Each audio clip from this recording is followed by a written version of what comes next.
Hi everyone, it's Rabbi Dr. Cohen with the Dating Shalom Bayis series. If anyone out there needs my help in dating coaching, dating analysis of a relationship, or you need some help with conversation, I can help you by sending you a PDF of 100 questions to ask, or you need help in Shalom Bayis. Please feel free to reach out to me from anywhere in the world, WhatsApp preferred, with a message at first, and I'll tell you how to get an appointment with me. My cell phone is 305-206-1916, or you can reach out to me to my website at drjackdating.com, where you'll see tremendous amount of resources there, videos, articles, to help you gain greater insight in dating and Shalom Bayis. I've had the pleasure recently to restore Shalom Bayis in a good handful of homes, and I learned some key lessons from there that I want to share with you. Today's topic is called the most important ingredient to keep your marriage strong. We're hardly shocked when we hear about long-term relationships and marriages breaking up. Whether it's celebrities or neighbors down the block, divorce has become way too common in our society. At the start of a relationship, there's intense emotion. If you scan the brain of someone in this early passionate stage of love, you'll find that the brain looks similar to someone who's on drugs. It's almost as if there's an addiction. There are chemicals produced in the brain pushing the couple together as they get to know each other initially. This feeling of passionate love continues for 1 to 3 years and then fades away for some reason. Is there a way to harness the passion and keep the relationship strong and try to get that feeling back? A recent Wall Street Journal article featured new research that gives us the key to keeping desire alive. And here's what they tell us. The conclusion of their article, quote unquote, be nice to each other. What a great lesson. It sounds so simple, just be nice. What does being nice really mean? Let's get into that. Psychologists explain that couples who are responsive to each other's needs on a steady basis can help keep the passion burning. Here are 3 things they found people do that reflect this positive attitude. Number 1, try to understand what your partner is really saying when they speak to you. Number 2, validate your partner's goals and attitudes. Know what's important to them. Number 3, show love to your partner by being warm. Be affectionate, both in action and in words. The lead researcher of the study explains, responsiveness creates a deep feeling that someone really knows and understands you. It makes you feel very unique and special. People love to be made unique and special.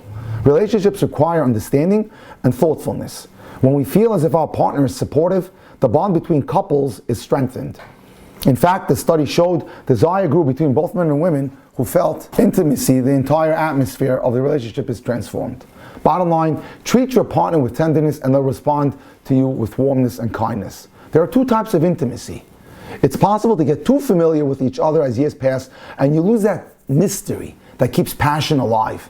The researchers concluded when a partner begins to display impersonal intimacy, there's a negative effect on the relationship. Examples of impersonal intimacy would be such as shaving in front of your partner, leaving the bathroom door open, a carelessness that somehow creeps into the relationship. And that enters the equation, that wears away desire for each other. So you need to maintain some sort of formality. Emotional intimacy is the gateway to giving you long-term relationship a much needed boost. The more thoughtful we grow, the greater the glue that keeps us together. Though years may go by, we feel as if we've been listened to and appreciated. Our voices are heard, dreams understood, our pain is perceived by our partner. While we can show that we're being responsive, being nice, by working on the following tips that were recommended. Number 1, start now. Don't wait for things to slide and get worse in your marriage and then wonder, how am I going to repair or revive this marriage? It's much easier to protect your relationship with preventative care than finding decay and searching for avenues of reconstruction. Fix it now while you can and introduce preventative care. Number 2, know how to listen. Listening is such an art. When we hear our partner speaking about a certain problem, too often we rush to give advice or a judgment call. We easily interrupt. We talk over our partner's voice. We're distracted with our phones. We think about how we will respond and stop paying full attention. Try simply to listen and be supportive. Number 3, learn how to pay attention to details. Deeds that demonstrate our support display concrete actions that show our love. Think about your partner's needs. Is she going through a hard time while juggling the child care and work? What can you do to alleviate her pressure? Can you help with a carpool or tell your wife to sleep in Sunday morning? Is your husband needing some extra time to wind down when he returns from work? Does he crave a quiet dinner together with just the 2 of you? How can you show him that you get it? Number 4, talk together. Communication shouldn't stop as we age. Conversing together shouldn't be a memory from early years of marriage. Relationships require constant care, constant devotion. Too many of us are lost in technology today with our devices. We've stopped paying attention to the ones we love. Share your loves, share your hopes, Share your visions. Spend time with each other and do activities that you enjoy. Some couples get into arguments because they're too busy calculating who's doing more. And tit for tat, I did this, now it's your turn. And if responsibilities are being handled equally. Sometimes there's a feeling, if I can't get to sleep, why should you have a restful night? If I can't get to the gym, why is it that you go? So this horrible kind of dynamic gets into play.